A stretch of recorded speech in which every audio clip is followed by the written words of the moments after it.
Hi everyone, and welcome back to the channel.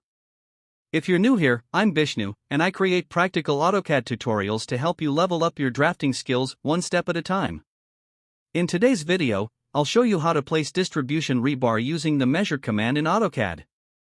This is a useful technique for structural drawings where you need to evenly space rebar along a path quickly and accurately. We'll go through the entire process step by step, so whether you're working on a beam, a slab, or another concrete element, you'll find this method really helpful.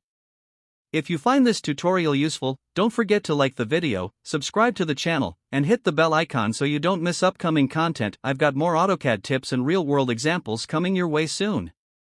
Alright, let's get started. We can see three different shapes of concrete structures here. And we are going to show rebar arrangement on them.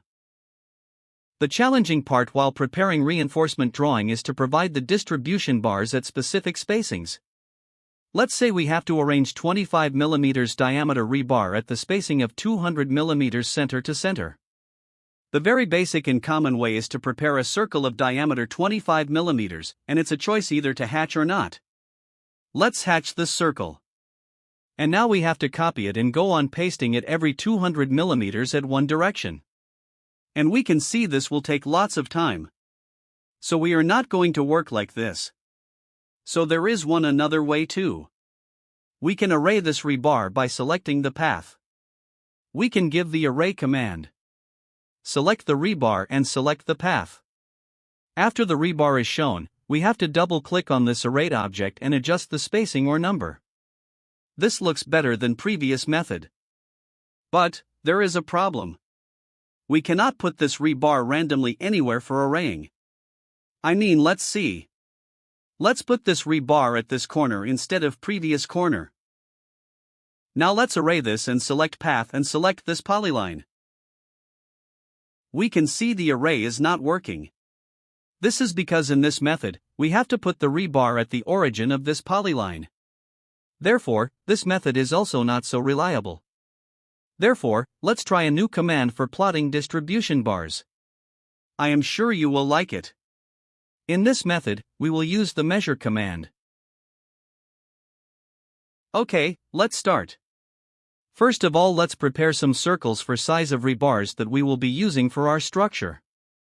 Here I am using 20 mm, 25 mm, and 28 mm diameter bars. So let's draw circle by typing C and enter. Click somewhere. It prompts us to click randomly or type radius. But let's type D and press enter. Now it prompts us for diameter input. Let's type 20 and press enter. Again repeat the command and draw circle for diameter 25 mm and 28 mm rebars. Let's hatch them so that it will look better.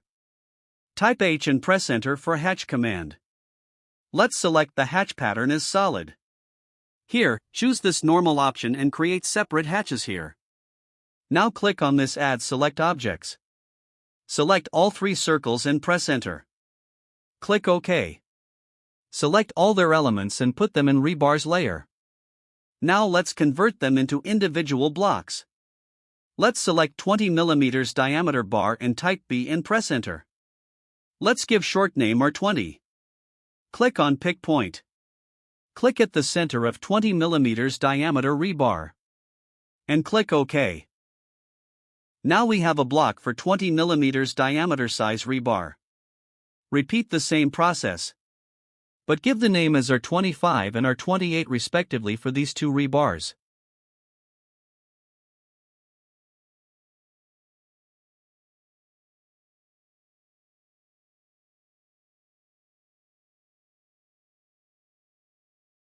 Now we can delete them. But we cannot purge the drawing before using these blocks on drawing. Now let's use 20 mm diameter rebar on this retaining wall structure. Let's say we have to provide 35 mm concrete cover. Let's offset this line to 35. Let's change its layer to rebars. We will have our distribution bars inside this bars. Since we are going to use 20 mm rebar, let's offset 10 for the center line of distributions bars.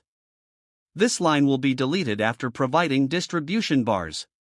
Now let's give measure command, MEASURE, and press enter. Select this line. We can click anywhere on this line. We can see here another action to be done. It's telling us to specify length of segment or block in the bracket. We can click right here at B or type B and press enter. Now it says to enter the name of rebar block to insert. Here we have to type the name of block we are going to insert along this line. Here we are going to insert R20. So let's type R20 and press enter. Now it asks whether to align block with object and Y is shown default, which means yes. So just press enter. Now it asks us to specify the length of segment. This means the distance between the blocks along this line. Let's say we need to provide 150 mm spacing between distribution bars. So let's type 150 and press enter. We can see the distribution bars are plotted in a flash. We can check its spacing. Now we can delete this bar line, explode this line and start working for other rebar arrangements.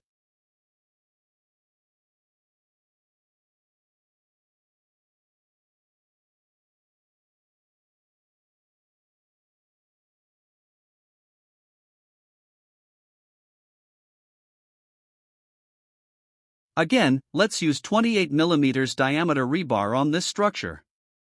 Let's say we have to provide 40 mm concrete cover. Let's offset this line to 40. Let's change its layer to rebars. We will have our distribution bars inside this bars.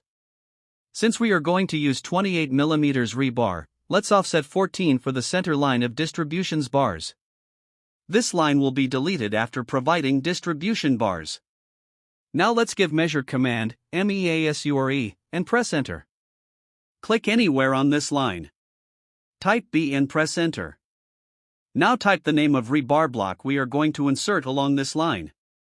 Type R28 and press enter. Again press enter. Now let's type 200 and press enter. We can see the distribution bars are plotted.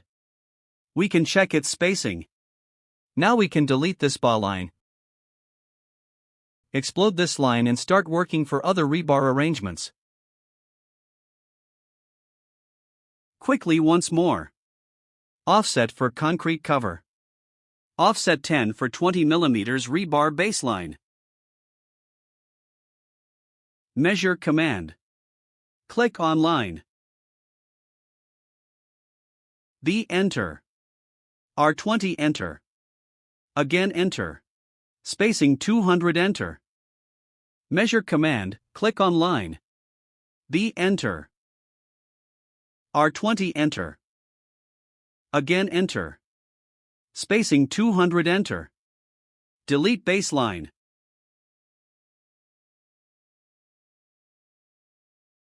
It's done. Isn't it very quick and better command than others?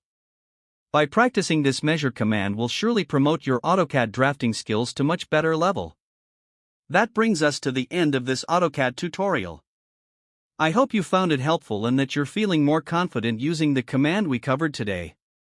If you learned something new, don't forget to like the video and subscribe for more content just like this. Got any questions or topics you'd like me to cover in the next video? Drop them in the comments below, I'd love to hear from you. Thanks for watching, and happy drafting!